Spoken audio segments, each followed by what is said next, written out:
Salut, aujourd'hui on revient vers vous avec quelqu'un qui a un job passion. Elle va nous parler de sa passion pour les objets technologiques et elle va aussi nous raconter comment elle a trouvé du boulot par passion.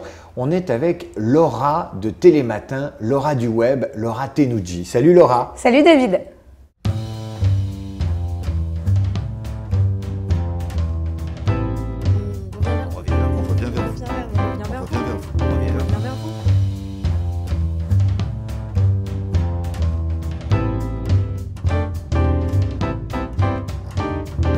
Laura, raconte-moi comment tu as trouvé du boulot à Télématin parce que c'est assez exemplaire d'une certaine façon pour tous les jeunes qui cherchent du boulot. Mais déjà, j'étais en maîtrise d'histoire, je ne cherchais pas forcément de boulot. Ouais. Et j'étais passionnée par une émission qui m'avait un peu suscité ma vocation, qui était Télématin. J'avais envie d'être journaliste et tous les matins, je regardais Télématin. Mais depuis toute petite, parce qu'avant, il y avait un dessin animé qui maintenant n'est plus là depuis des années. Mais au tout début, je crois vers 8h moins 10, il y avait un dessin animé. Tu étais un bébé Télématin. J'étais un bébé Télématin. Et j'ai tout fait pour devenir stagiaire à Télématin. Mais alors comment quand tu dis j'ai tout fait? Mais dès que quelqu'un me parlait de télévision, me disait, à l'époque c'était, oui, c'était peut-être déjà France 2. Ah, je travaille à France 2, j'ai ça à France 2. Je dis, ah, je t'en supplie, tu peux pas essayer de m'avoir un stage à Télématin. Mais non, tu vas faire le café. On a tout fait pour me dissuader. Et j'ai eu comme ça 2-3 rencontres, j'ai envie de dire négatives, qui m'ont dit, non, qu'est-ce que tu vas faire?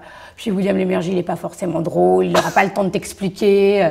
Puis moi, j'ai resté convaincue de ça, jusqu'à un jour où j'ai rencontré quelqu'un qui était une de ses amies d'enfance, qui me dit, mais alors, on peut appeler ça du piston, mais c'est plus des rencontres, parce que je ne l'ai pas appelé pour lui dire, tiens, je sais que tu fais ça, c'est dans la discussion. J'adore Télématin, elle m'a dit, mais moi, je te connais très bien, Willy, elle l'appelait Willy, je peux passer un coup de téléphone. Et donc, en fait, j'ai obtenu un rendez-vous avec William Lémergie, mais pour postuler en tant que stagiaire, pas pour obtenir un poste. Et là, il a été bluffé, parce que moi, je connaissais l'émission par cœur et j'étais vraiment passionnée. Je dis, mais c'est une émission que j'adore, je rêve de travailler dans cette émission. Et d'ailleurs, il y avait à l'époque déjà une quinzaine de journalistes. J'avais l'impression que c'était mes copains. Alors, tu as été stagiaire à Télématin, puis ensuite tu as été recrutée. À ton tour, tu as embauché des stagiaires. Parle-nous de tes pires stagiaires. Alors, tu as eu des échecs? J'ai eu pas mal. J'ai eu quelques échecs. On apprend en fait à recruter au départ, on lit les CV comme ça, parfois avec admiration, avec des thèses. Les pires dans le monde de l'audiovisuel, je pense que plus on a d'études, plus on reste à faire des études, pire c'est. C'est-à-dire que la pire stagiaire, elle a dû rester 15 jours. C'était une thésarde.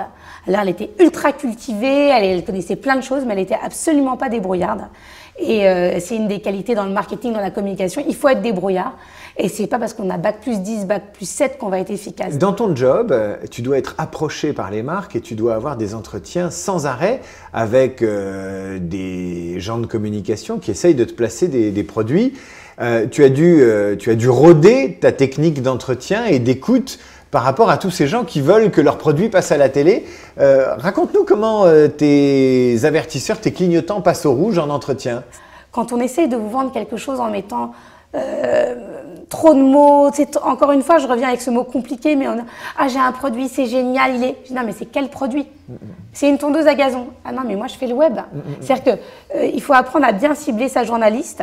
Et surtout, et à la limite, on peut me vendre une tondeuse à gazon, pourquoi pas si elle a un petit truc techno en plus. Mais c'est la façon de le faire. Qu'est-ce qui t'agace, toi, dans la façon de faire, dans les approches? Il y a des choses qui t'agacent ou pas?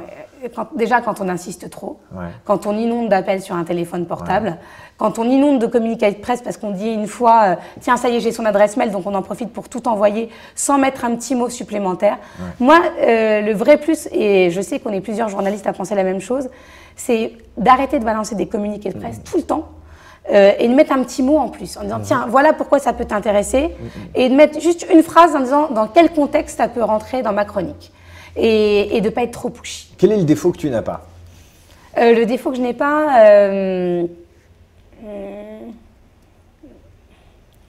je dirais je suis pas psychorigide. D'accord. Voilà. Je suis l'inverse de psychorigide. Parfois, c'est un peu trop dans le sens inverse. Quelle est la qualité professionnelle que tu aimerais travailler, que tu aimerais améliorer? La rigueur. C'est vrai? Ouais. Je suis très bordélique. Tu te vois où dans 10 ans? Dans 10 ans, j'aimerais beaucoup produire. Maintenant, comme j'évolue dans un milieu qui est le digital, qui est en perpétuelle évolution et on ne sait pas du tout comment ça sera dans 10 ans, c'est difficile de me projeter. Mais je me vois aussi fabriquer plus que d'être sur le devant de la scène. Voilà. Et avoir enfin mon site et ma start-up. D'accord.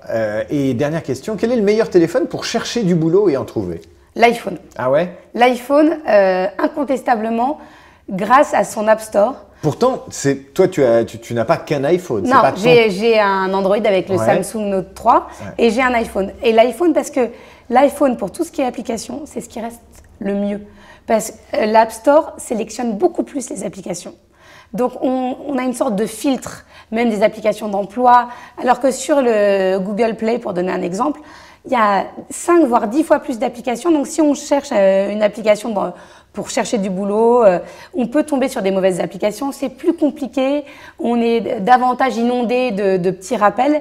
Je trouve que l'iPhone, c'est très bien fait pour ça. Merci. Merci.